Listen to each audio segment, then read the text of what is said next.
Welcome back to the GSMC Sports Podcast, brought to you by the GSMC Sports Network. Just wrapped up talking some NFL, some Super Bowl Media Day thoughts. Now moving on to the NBA, and actually, before we get into the 76ers and Joel Embiid, we do have a little bit of breaking news where the NBA has officially replaced the All-Stars that will not be able to participate in the game, including Joel Embiid and Julius Randle as well. It is Trae Young and Scotty Barnes. I think this is the right decision. These are the two picks that I had previously when we went over the teams as a whole last week. But, I think that they got it right. I would have selfishly, as a Celtics fan, loved seeing Kristaps Porzingis or Derek White in the All-Star game, but I think that these are the right picks. Trae Young, I don't think there's very much of an argument whatsoever, just based off of the stats that he's putting up this year, 27 and 11. And yes, an underwhelming Hawks team for sure, but just, statistically based, I think that he's playing some of his better basketball than he has of his career. I think it would have been a shame to leave him out. Scotty Barnes is a little bit more up for debate, but he's been so reliable for the Raptors. A lot of these other guys that could potentially have gotten consideration have missed a lot of games, the Porzingises, the Jimmy Butlers. So I think that they got this right, even though Scotty Barnes hasn't not really been playing his best basketball actually of the season as of late.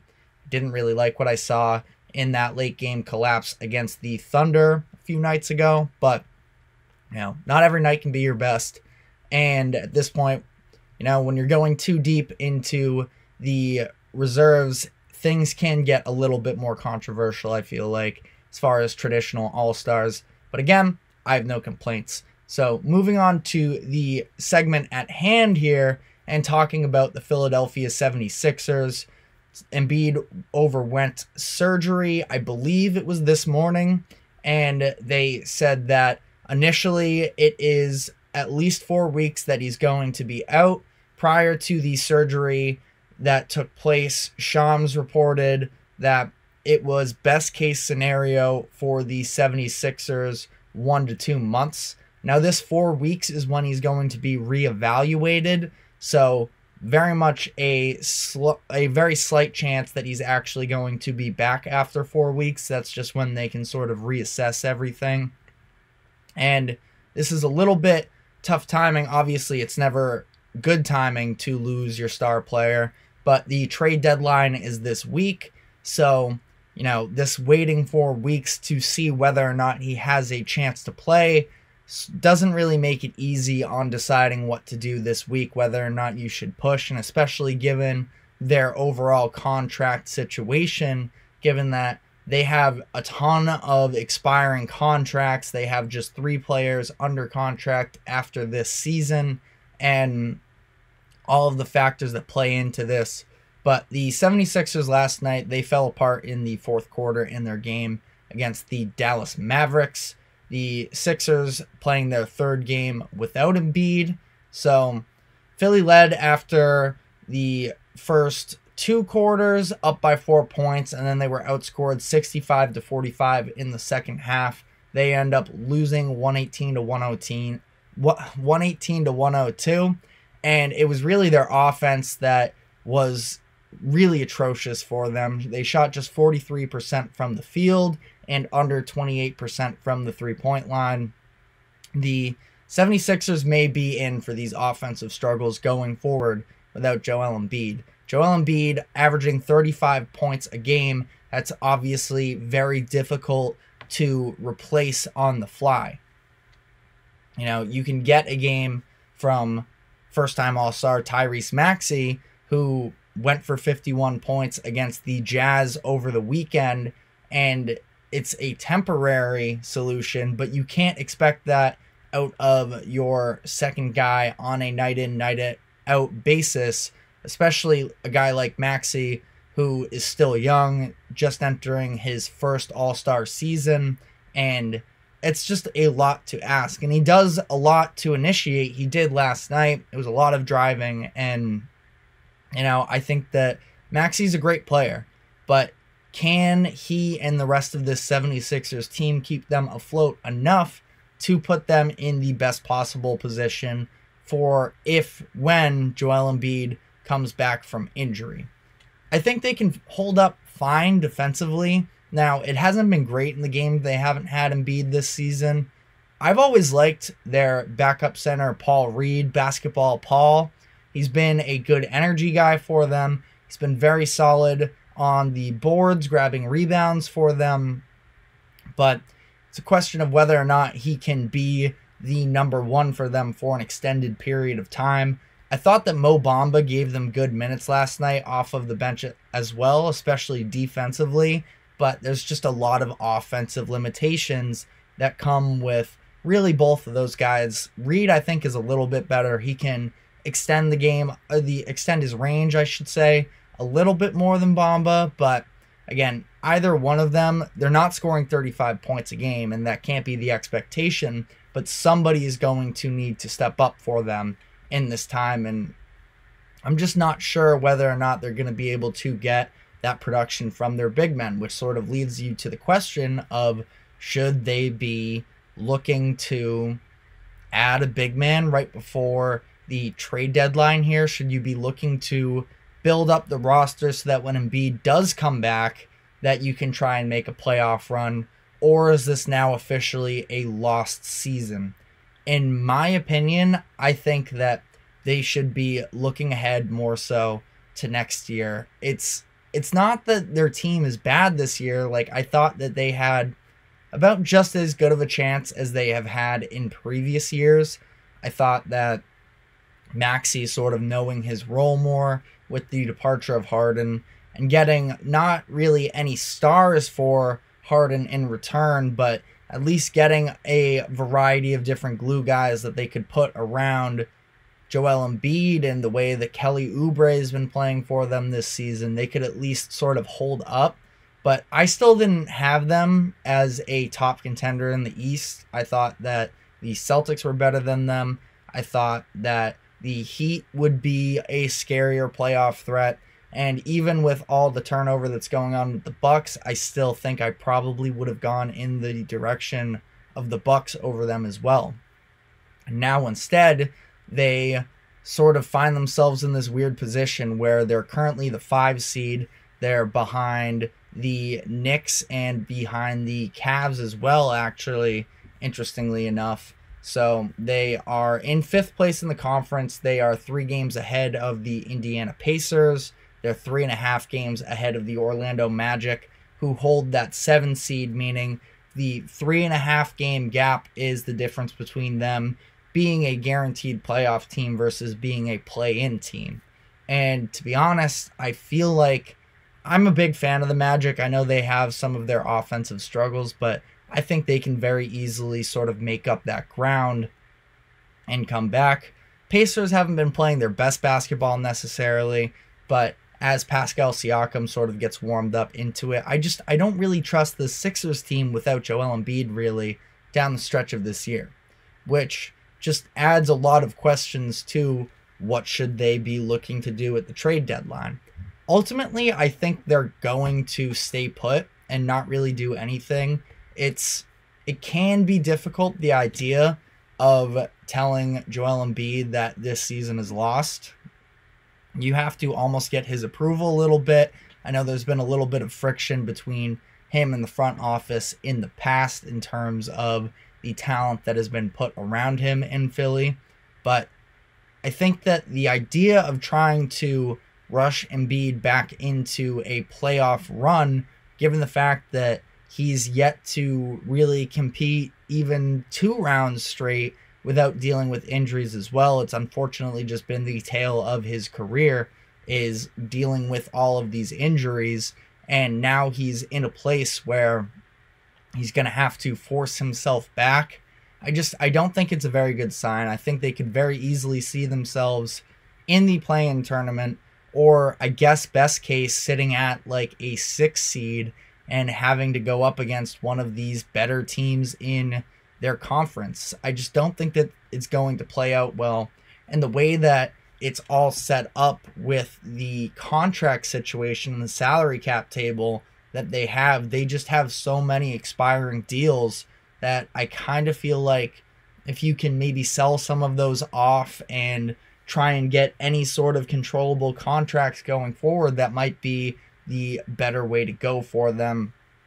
Like I mentioned, only 3 players under contract past this season. That is Joel Embiid, Paul Reed, and Jaden Springer. Tyrese Maxey is a restricted free agent, so they are pretty much guaranteed to get him back after this year. But other than that, Tobias Harris, who has been a starter for them for the past handful of years, his contract is finally coming to an end. Marcus Morris, Nick Batum, Kelly Oubre, Robert Covington, DeAnthony Melton. Melton's a very good player as well. He's been dealing with injuries since mid-January, so I like him a lot. I think that he can help bring some value when you come back. So if you're trying to argue just stay afloat until Embiid comes back, I do think that Melton, who's been dealing with a back injury, when he returns for them, he can help contribute a good amount. But again, it's just to what extent is Embiid even going to be the player you need from him in order to push forward with the playoffs.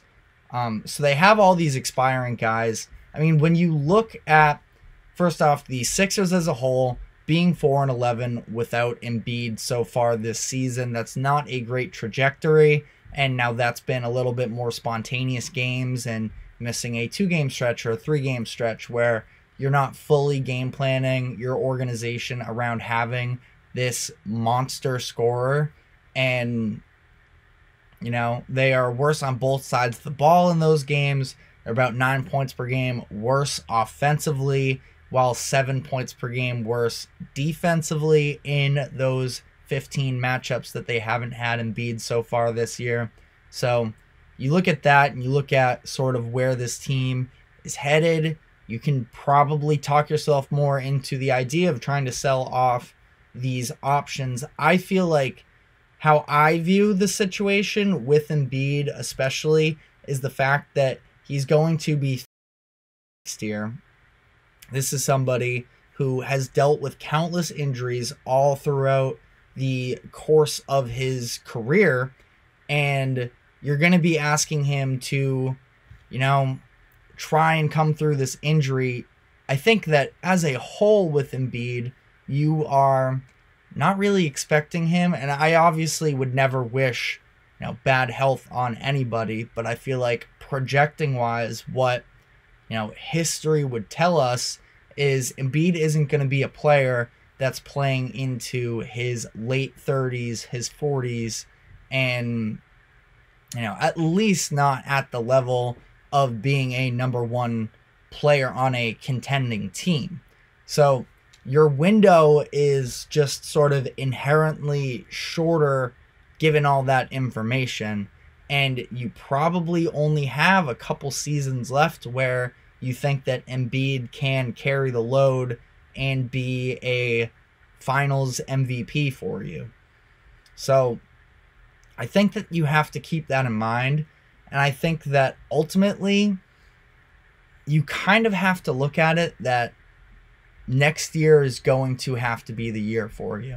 I think that you sort of have to swallow the pill that this season isn't going to be the one.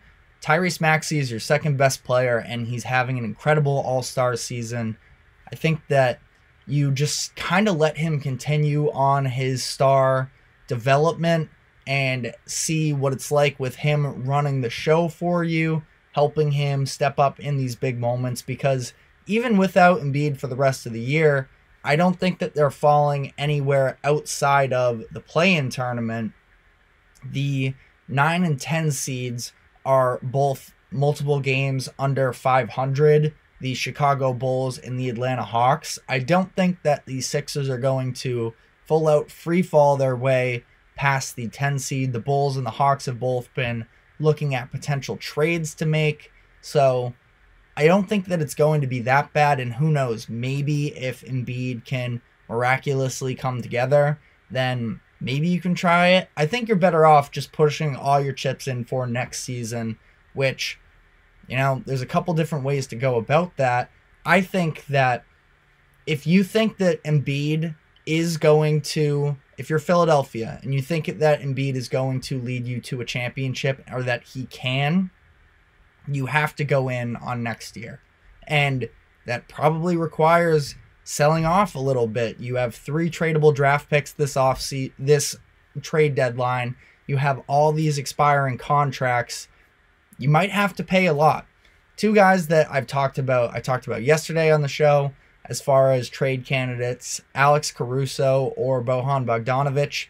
I know that you're maybe going to have to give up more now, considering the fact that there's still a year and a half left on the contract. I know that the timing doesn't make perfect sense, but you have all these expiring deals that are going to be nothing for you come this offseason, and you can't trade for either one of these players. I think that Caruso is made to be a starter on a championship team. I think that he's been being wasted with the Chicago Bulls. So if I am Philly, I'm potentially looking to see if I can get that done. The Bulls talked about how they want an OG Anunoby type of deal for Caruso. That sounds pretty expensive given that it was RJ Barrett, Emmanuel Quickley, and I don't think you have that sort of on-roster talent unless you're trying to give up Jaden Springer. But I like Jaden Springer. I'd probably like to hold on to him. But again, this is sort of the thing where if you think that you can win with Embiid, you have to go all in on either this season or next year, maybe the year after that. I think that it's next year that you have to attack for. Bogdanovic and Caruso are both guys that have another year under their contract, can be controllable, and you can move on with game plan for a championship moving forward. So that's where I stand with the 76ers. We're obviously going to have to keep following what Joel Embiid ends up doing. Again, I think that the Sixers are probably going to stay put here, but if I were them, I would pick a direction, and I would specifically mark down next season as the one. This is what we have to have. Otherwise, this whole process, you can't really call it a failure, because I'm sure that Philly fans have had a lot of fun during this whole Embiid experiment. But as far as trying to put together a contender, they would have failed to do so, because I think that the clock is really ticking for Embiid here, just given sort of all the external factors, which is a bummer given how talented he is, but just a little bit of the reality of the situation. So that is all we have on that for now. We're going to be taking another break, and when we come back on the other side, we will be talking about the LA Clippers and the recent success they've seen, so stick with us.